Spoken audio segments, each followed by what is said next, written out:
గన్నవరం మాజీ ఎమ్మెల్యే ఆంధ్రప్రదేశ్లో అతిపెద్ద లఫూటుగాడైనటువంటి వల్లభనేని వంశీని పోలీసులు పెచ్చకొట్టుడు కొట్టేటువంటి పరిస్థితి ఏర్పడటంతో ఈ దౌర్భాగ్యుడు బోరున ఏడ్చేసినట్టుగా తెలుస్తా ఉంది. అసలు ఇంతకీ వల్లభనేని వంశీగాడు అంతగా ఏడవలసినటువంటి పరిస్థితి ఎందుకు వచ్చింది, వాడి అరెస్టు ఎందుకు జరిగింది, దాని తర్వాత ఏం జరగబోతోంది, ఈ దౌర్భాగ్యుడు ఎన్ని రోజులు జైలు జీవితం గడపబోతున్నాడు, వీడిని లోపల పెచ్చకొట్టుడు కొడతారా అనేది ఈ వీడియోలో వివరించబోయే ముందుగా ఇప్పటి వరకు మన ఛానల్ సబ్స్క్రైబ్ చేయని వాళ్ళు ఖచ్చితంగా సబ్స్క్రైబ్ చేయండి. ఇక విషయానికి వస్తే వల్లభనేని వంశీ ఎంత నీచుడో మనకు తెలుసు. మహిళల మీద గౌరవం లేనటువంటి దౌర్భాగ్యుడు.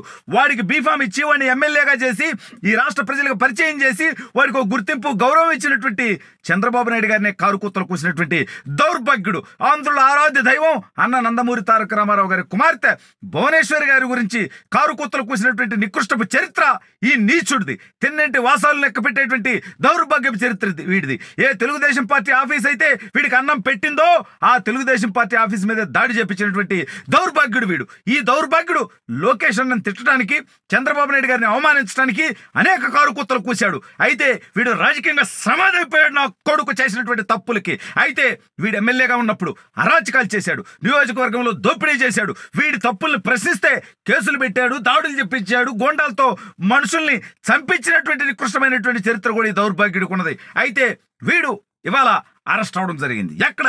హైదరాబాద్లో వీడి కోసం పోలీసు బృందాలు ఎత్తుతుంటే ఇడు గన్నవరం వచ్చాడు. ఇడు పోటుగాడు, వీరుడు, శూరుడు, ధీరుడై కాదు.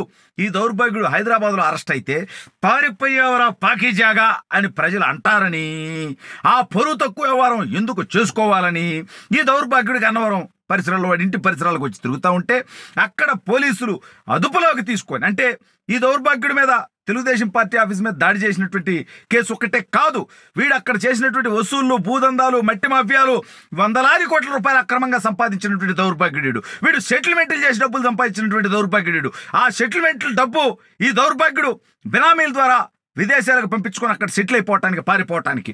అంటే వీడు గతంలో చంద్రబాబు నాయుడు గారి మగతనం, లోకేష్ గారి మగతనం, ఈడేమన్నా ఇలకత్తమ్మ పిల్లగాడ, వీడికి వాళ్ళ మగతనాలతో పనేంటి? వాళ్ళ పరిపాలన గురించి మాట్లాడాలి, రాజకీయపరమైనటువంటి విధానాల గురించి మాట్లాడాలి. ఇవాళ వీడు మగాడైతే వీడు చేసినటువంటి తప్పుడు పనులకి వీడిన్నాళ్ళు తప్పించుకొని నియోజకవర్గ ప్రజలు ఫోన్ చేస్తూ ఉంటే, వైసీపీ కార్యకర్తలు ఫోన్ చేస్తూ ఉంటే, వైసీపీ నాయకులు వాళ్ళ ఇబ్బందులు చెప్పుకోవడానికి ఫోన్లు చేస్తూ ఉంటే వాళ్ళ ఫోన్లు కూడా ఎత్తకుండా ఫోన్ స్విచ్ ఆఫ్ చేసుకున్నటువంటి అత్యంత నీచుడు ఈ వల్లభనేని వంశీ అనేటువంటి దౌర్భాగ్యుడు. ఇప్పుడు ఎప్పుడైతే వీడిని అరెస్ట్ చేపించాడు, గతంలో వీడు అనేక మంది మీద అక్రమ కేసులు పెట్టించాడు, కొట్టించాడు, తిట్టించాడు, ఇబ్బందులు పెట్టాడు, ఇంట్లోకి మనుషుల్ని పంపించాడు, గుండాలను పంపించాడు, దాడులు చేపించాడు. ఇవన్నీ ఇవాళ వాడికి కట్టేస్తాయిగా. వీడిని అరెస్ట్ చేసిన తర్వాత పెచ్చ కొట్టుడు కొడతారనేటువంటి భయంతో, ఆందోళనతో ఈ దౌర్భాగ్యుడు ఏడుపులు అంకించుకున్నట్టుగా తెలుస్తా ఉంది. మీకు దండం పెడతా, మీకు డబ్బులు ఇచ్చా, నేను సంపాదించుకున్న డబ్బు ఉంది కాబట్టి నన్ను కొట్టొద్దు, నన్ను ఏం చేయొద్దు, నన్ను తిట్టొద్దు అంటే ఈ దౌర్భాగ్యుడు ఎంతమంది మీద దాడులు చేపించాడు, నా మీద అక్రమ కేసు పెట్టించాడు. ఎందుకంటే వీడు లోకేష్ అని బాబు గారిని తిడితే, నా కొడక తప్పుడు కొత్తలకు వస్తున్నావు వంశీగా నోరు అదుపులో పెట్టుకోరా అని చెప్పాం. అంటే నువ్వు తప్పు చేయొద్దని చెప్పామంతే. దానికి కేసు పెట్టించి ఇంటికి పోలీసులను పంపించి, ఇంటికి గుండాలను పంపించి, వీడు వెనకున్నటువంటి రంగా అనేటువంటి లఫూటుగాడు కూడా ఇంటికి వచ్చాడు. మొన్న రంగాగాడికి ఫోన్ చేస్తే, అన్నా ఎంగలరావనా, నువ్వు చాలా మంచోడు అన్నా, సారీ అన్నా, తప్పు అయిపోయిందన్నా, తప్పుడు నా కొడుకు వంశీగాడి పని చేపించాడన్నా, నేను అటువంటి వాడిని కాదన్నా, సుప్పిని, శుద్ధపోసిని, సాంప్రదాయాన్ని, మంచివాడిని, సౌమ్యుడినన్నా నేను అంటున్నాడా నా కొడుకు.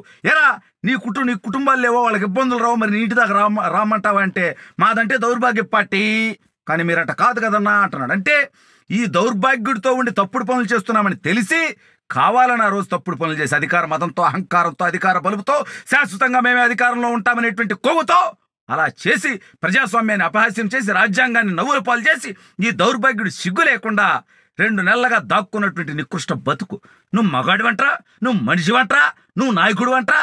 ప్రజలు కష్టాల్లో ఉంటే, లేదా నీ పార్టీ కార్యకర్తలు ఇబ్బందుల్లో ఉంటే వాళ్ళకి అండగా నిలవాల్సింది పోయి ఈ రాష్ట్రం నుంచి పారిపోయి దాక్కున్నటువంటి నికృష్ట బతుకు వీడిది. వీడి దేశం నుంచి పారిపోవటానికి అమెరికాలో 2 కంపెనీల్లో పెట్టుబడి పెట్టి, అక్కడ పెట్టుబడిదారిని కాబట్టి నా కుటుంబం మొత్తానికి అక్కడ వీసా ఇవ్వమని చెప్పి అక్కడ వీసా తీసుకొని ఈ రాష్ట్రం నుంచి, ఈ దేశం నుంచి పారిపోయి అమెరికాలో దాక్కోవడానికి ఈ దౌర్భాగ్యుడు ప్లాన్ చేసుకున్నాడు. ఇప్పుడు పోలీసులు వీడు చేసినటువంటి మట్టి మాఫియా గురించి, వీడు చేసినటువంటి భూదందాల గురించి, వీడు చేసినటువంటి వసూళ్ల గురించి, వీడు పెట్టినటువంటి అక్రమ కేసుల గురించి, వీడు చేసినటువంటి దౌర్జన్యాల గురించి, దుర్మార్గాల గురించి, అరాచకాల గురించి ఒక్కొక్క దాని గురించి అడుగుతూ ఒక్కొక్క దెబ్బ కొట్టినా కూడా ఈ దౌర్భాగ్యుడు అనేది భూమి మీద బతికొండు. కానీ చట్ట ప్రకారం తెలుగుదేశం పార్టీ ప్రభుత్వం నిర్ణయాలు తీసుకుంటుంది, చట్ట ప్రకారం చర్యలు తీసుకుంటుంది. అంతేగాని వంశీగాడిని తుత్తర తీర్చేలా ఏమి జరుగుతుందని నేను అనుకోవట్లా.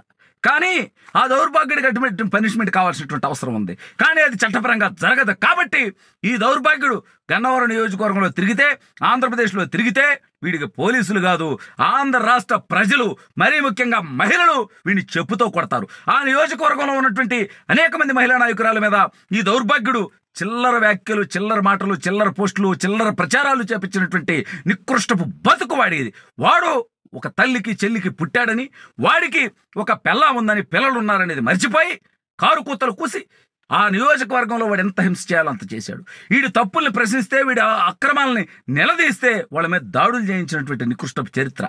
ఎన్ని తప్పులు చేసినా చివరికి చట్టం ముందు బొంబాయి అవ్వాల్సిందే అని దౌర్భాగ్యుడి ద్వారా నిరూపితమైంది.